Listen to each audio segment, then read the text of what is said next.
Dans l'histoire du stoïcisme, on célèbre souvent Zénon, le fondateur. On admire Épictète, le libéré devenu maître. On lit Marc Aurèle, l'empereur philosophe. Mais entre eux, il y eut un homme dont l'ombre couvrit tout le système, Chrysippe de Sole.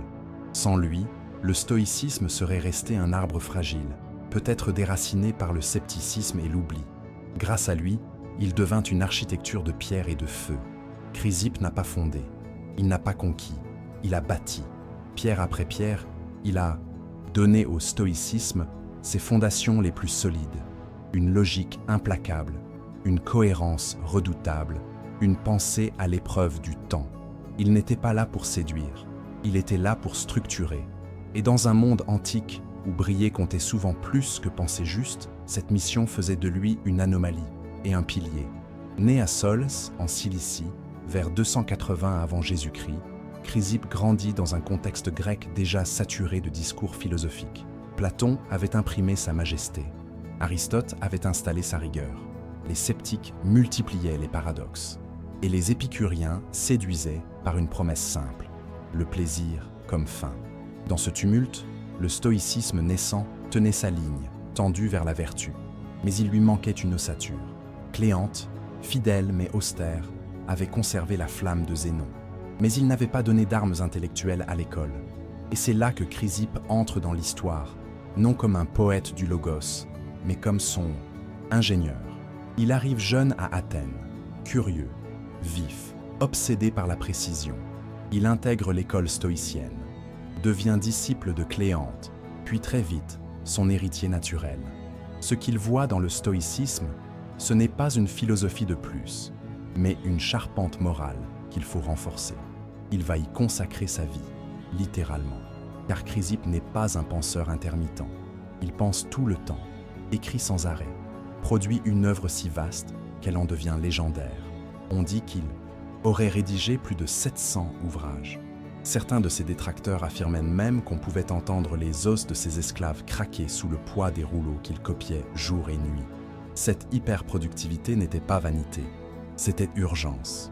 Chrysippe voulait construire un bastion philosophique que rien ne pourrait faire tomber. Ni les attaques logiques des sceptiques, ni les critiques morales des autres écoles, ni les siècles. Son génie ne se résume pas à sa quantité de production. C'est la structure qu'il donne au stoïcisme qui le rend indispensable. Il formalise la logique propositionnelle, développe des systèmes de raisonnement, propose des analyses du langage qui préfigurent des intuitions modernes. Il invente des distinctions, clarifie les termes, forge des outils. Il fait de la philosophie une armurerie mentale.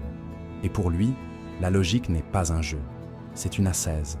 Car Chrysippe est stoïcien jusqu'au bout des syllogismes.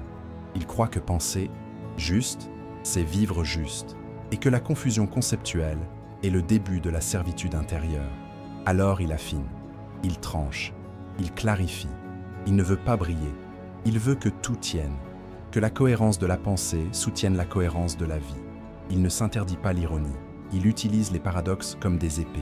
Il dialogue avec ses adversaires, non pour les ridiculiser, mais pour leur montrer les angles morts de leur raisonnement. Il était redouté, mais respecté.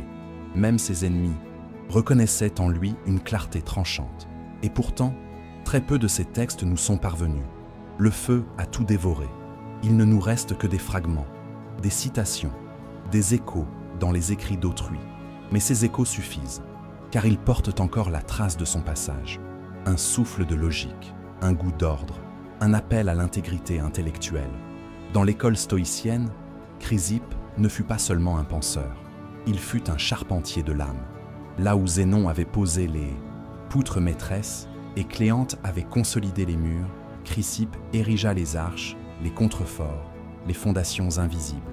Sa logique n'était pas un exercice technique, c'était un effort spirituel.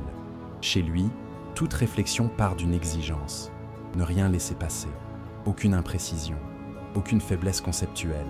Il considérait que le moindre flou dans les mots ouvrait la porte à des erreurs de vie. Pour Chrysippe, un homme qui pense mal agit mal, et c'est ainsi qu'il fit de la rigueur logique une discipline de maîtrise de soi. Il développa la logique propositionnelle de façon si sophistiquée qu'elle ne sera redécouverte qu'au XIXe siècle. Il distinguait les propositions simples et les composées. Il identifiait les connecteurs logiques, si, alors, anticipait la logique des implications et travaillait sur les paradoxes comme celui du menteur ou du sorite. Ce travail n'était pas destiné à la performance intellectuelle, mais à renforcer l'immunité de l'esprit contre la manipulation, l'illusion, la confusion. Sa logique servait son éthique, car chez les stoïciens, tout est lié.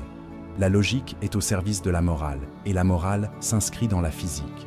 Chrysippe voyait l'univers comme un tout ordonné, cohérent, rationnel, un cosmos guidé par le logos. Et si le monde est rationnel, alors l'homme doit s'aligner sur cette raison cosmique pour vivre en accord avec la nature. Cet alignement, pour lui, se construit par l'effort. Il disait que l'âme n'est pas naturellement vertueuse, elle doit le devenir, par l'éducation, l'attention, la pratique. Il reprenait à son compte l'idée que la philosophie n'est pas un discours, mais un entraînement. Et dans cet entraînement, il voyait la logique comme la gymnastique de l'âme. Chrysippe n'était pas charismatique. Il n'avait ni l'aura de Zénon, ni la stature imposante de Cléante, ni la sagesse populaire d'Épictète. Il était sec, méthodique, parfois froid, mais il était constant. Et cette constance était une vertu cardinale dans sa vie. Il vivait selon ce qu'il pensait. Pas une idée n'était formulée sans qu'il ne tente de l'incarner. Il était également intraitable sur les principes. Il refusait les compromis. On raconte qu'il préférait perdre un débat plutôt que d'utiliser un argument mal formulé. Il disait que la victoire logique ne vaut rien si elle s'appuie sur un raisonnement boiteux. Sa rigueur frôlait parfois l'aridité, mais c'était une aridité féconde. Elle forçait à l'honnêteté. Il forma une génération entière de disciples. Son influence s'est prolongée bien au-delà de sa mort, non parce que ses textes étaient lus, la plupart ont disparu, mais parce que sa manière de penser a structuré l'école. Chaque stoïcien après lui doit une part de sa colonne vertébrale intellectuelle. Et ce qu'il a transmis, au fond, ce n'est pas tant un contenu qu'une méthode, une exigence, un regard, une posture face à la pensée. Chrysippe n'a pas cherché à séduire, il a cherché à rendre le stoïcisme inattaquable. Il l'a blindé, pas pour en faire une forteresse fermée, mais pour que ceux qui y entrent sachent qu'ils entrent dans un édifice bâti pour durer. Le stoïcisme, tel que Chrysippe l'a défendu, n'est pas un refuge pour les faibles. C'est une voie pour les lucides, une manière d'habiter un monde instable, avec une stabilité intérieure construite pierre à pierre. Et pour cela, il faut plus que des principes. Il faut un langage clair, une logique inattaquable, une cohérence, qui ne cède ni à l'émotion, ni à l'orgueil. Chrysippe s'est imposé comme le rempart contre toutes les formes de relativisme intellectuel de son temps. Il dialoguait avec les sceptiques, non pas pour les humilier, mais pour répondre point par point à leurs objections. Il voulait que le stoïcisme soit capable de se défendre en terrain adverse, sans jamais trahir sa propre éthique. Il croyait en la force des idées, mais seulement si elles étaient bien forgées. Paradoxalement, lui qui défendait une logique rigoureuse, accordait une place immense au destin. Il acceptait l'idée d'un cosmos régi par une nécessité universelle, une providence rationnelle. Pour lui, la liberté humaine ne résidait pas dans la capacité à changer ce qui est, mais dans celle d'adhérer à ce qui est juste, même lorsqu'on ne le choisit pas. Il disait que l'homme libre est celui qui veut ce que le destin exige. C'est là toute la subtilité de sa pensée, une rigueur intellectuelle au service d'une acceptation morale. Il ne prêchait pas une résignation molle, mais une adhésion puissante. Vivre selon la nature, pour Chrysippe, ce n'est pas tout accepter passivement. C'est reconnaître les lois profondes du réel et se hisser à leur hauteur par la compréhension et la vertu. Il avait cette formule magnifique. Si le chien est attaché à la charrette, il peut courir avec elle ou se faire traîner. Le destin est la charrette. La raison est ce qui nous permet de courir sans nous blesser. Le stoïcien, selon lui, n'est pas celui qui subit, mais celui qui consent librement à l'ordre du monde parce qu'il l'a compris. Chrysippe enseignait que l'émotion n'est pas un mal en soi, mais une erreur de jugement. Ce n'est pas la douleur qui nous trouble, mais l'idée que cette douleur est insupportable. Ce n'est pas la mort qui nous effraie, mais l'opinion que nous avons de la mort. Il faut donc corriger les jugements pour transformer les émotions. Et cela, encore une fois, demande du travail, de l'exercice, de la vigilance. Il prônait une discipline mentale constante, une sorte de veille intérieure. Pour lui, La sagesse ne se décrète pas, elle se cultive, chaque jour, à travers l'examen de ses pensées, la critique de ses raisonnements, l'épreuve de ses décisions. Il voulait que le stoïcien soit un artisan de sa propre âme et que la raison en soit l'outil principal. Ce n'était pas un penseur spectaculaire. Il ne cherchait pas à émouvoir, il cherchait à clarifier, à construire, à rendre chaque mot responsable, chaque concept utile, chaque idée juste. Il avait une haute idée de la dignité philosophique et il considérait que l'homme doit être à la hauteur des mots qu'il utilise pour penser sa vie. Dans ces rares fragments restants, on sent cette tension, une pensée qui ne s'autorise aucun repos, aucune paresse, aucune facilité. Chrysippe ne voulait pas séduire par des aphorismes. Il voulait bâtir un système qui résiste à l'épreuve du monde. Et il l'a fait. Ce qu'il reste de Chrysippe, aujourd'hui, ce ne sont pas ses livres, presque tous disparus dans les incendies, les siècles, les négligences. Ce qui subsiste, c'est une ossature invisible, une architecture intellectuelle que même ceux qui l'ignorent continuent d'habiter. Chaque fois que l'on cite Épictète, chaque fois qu'on admire la sobriété de Marc Aurèle, chaque fois que l'on parle du stoïcisme comme d'un art de vivre ancré dans la raison, on parle, sans le savoir, le langage de Chrysippe. Il est la charnière, silencieuse entre l'inspiration et la rigueur, entre l'idéal et le réel. Il est le soubassement, et pourtant, il n'a jamais cherché à figurer en haut de l'affiche. Il n'était pas de ceux qui écrivent pour la postérité. Il écrivait pour que le stoïcisme tienne, pour que la cohérence philosophique ne se dissolve pas dans l'approximation ou la paresse. Il avait cette humilité des bâtisseurs, poser des pierres que d'autres fouleront, sans jamais savoir qui les a taillées. Les rares anecdotes conservées sur lui dépeignent un homme austère, absorbé, parfois rude. On le voyait peu dans les fêtes, rarement dans les débats publics. Il vivait comme il pensait, dans le retrait, la précision, la discipline. Il n'élevait pas la voix, il affinait ses arguments. Il n'interrompait pas, il attendait la faille logique, puis frappait d'une phrase courte, définitive. Sa mort, elle aussi, fut à son image, sobre, sans éclat, presque absurde. On raconte qu'il mourut de rire en voyant un âne manger des figues et tenter de boire du vin. Mais derrière l'anecdote se cache une vérité plus profonde.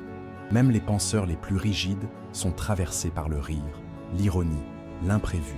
Chrysippe ne fut pas une machine à raisonner. Il était un homme, et il savait que la logique, si elle ne s'accompagne pas d'un souffle, devient stérile. Il ne célébrait pas la vertu abstraite. Il cherchait à l'implanter dans la vie. Et pour cela, il fallait rendre les idées vivantes, solides, maniables. Il voulait que chacun puisse se servir du stoïcisme non comme d'un mythe, mais comme d'un outil de transformation, un outil d'émancipation, pas une cage, une structure. Et c'est là sa grandeur véritable. Il n'a rien voulu pour lui. Il n'a pas fondé une dynastie. Il n'a pas gravé son nom dans la pierre. Il a servi une idée, et cette idée lui a survécu. Non parce qu'il l'a possédée, mais parce qu'il l'a offerte, rendue transmissible, partageable, durable. Chrysippe nous montre que la puissance d'une pensée ne réside pas dans son éclat, mais dans sa tenue. Ce n'est pas celui qui parle fort qu'on écoute le plus longtemps. C'est celui dont les mots tiennent debout quand le monde vacille. Et ces mots, même réduits à quelques fragments, tiennent encore. Dans notre époque saturée de discours, où la vitesse supplante souvent la vérité, où les opinions s'enchaînent sans ancrage, Chrysippe revient comme un rappel sévère peut-être, mais salutaire.